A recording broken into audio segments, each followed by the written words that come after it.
बड़ी खबर आपको बताते हैं। गौशालाओं में दान दो और टैक्स में छूट पाओ। सही सुना आपने। मध्य प्रदेश में गौ संवर्धन की दिशा में बड़ा कदम उठाया गया है। प्रदेश की गौशालाओं में दान के लिए प्रोत्साहित करने के लिए आयकर में छूट का ऐलान किया गया है।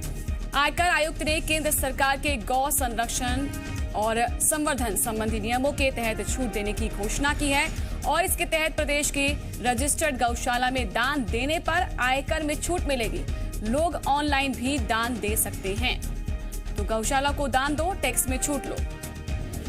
और इस पर ज्यादा जानकारी देने के लिए जी मीडिया संवाददाता विवेक पटैया हमारे साथ जुड़ चुके हैं। विवेक, एक नई पहल, गौशाला में दान दिया जाएगा तो आपको टैक्स में छूट मिलेगी, तो क्या कुछ और खास है इसमें, बताएं।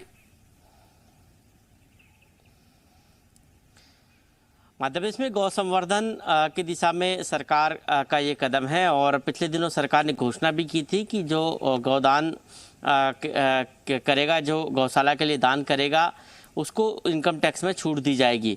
और इनकम टैक्स में छूट देने के सरकार की घोषणा के बाद आयकर आयुक्त ने जो है इस छूट का प्रावधान किया है, जिसमें भारत सरकार का जो गौ संवर्धन अधिनियम है उसके तहत प्रदेश सरकार की रजिस्टर्ड गौशाला में कोई व्यक्ति यदि दान करता है तो उसको आयकर में छूट दी जाएगी।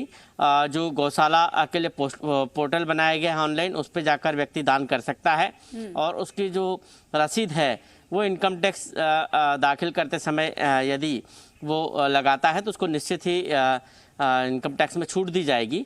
ये एक तरह से कह सकते हैं कि गौ संवर्धन की दिशा में सरकार ने एक पहल की है, लेकिन बड़ा सवाल यही है कि विपक्ष के निशाने में सरकार की गौ संवर्धन की जितनी कवायद है वो सब कुछ विपक्ष के निशाने में है। पिछले दिनों जब गौ कैबिनेट की बैठक प्रस्तावित की थी, गौ कैबिनेट का गठन किया था, तब भी जो है विपक्ष ने सवाल उठाए थे और कहा था कि प्रदेश में गाय मर रही है, दूसरी तरफ गौ कैबिनेट बनाई जा रही है और सरकार अपना वादा भूल रही है कि सरकार ने सरकार सत्ता में आने के पहले बीजेपी ने अपने घोषणा पत्र में कहा था कि गौ मंत्रालय बनाएंगे, लेकिन गौ कैबिनेट बनाई जा रही।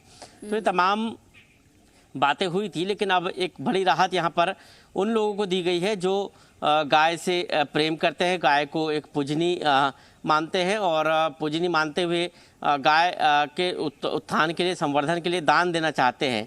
वो यदि दान देते हैं तो उनको इनकम टैक्स में छूट देने का प्रावधान अब मध्य प्रदेश में कर दिया गया है। तय किया है कि कितना आप दान देंगे उस हिसाब से आपको इतने ही % छूट मिलेगी, कुछ ऐसा भी अभी तय किया जाएगा?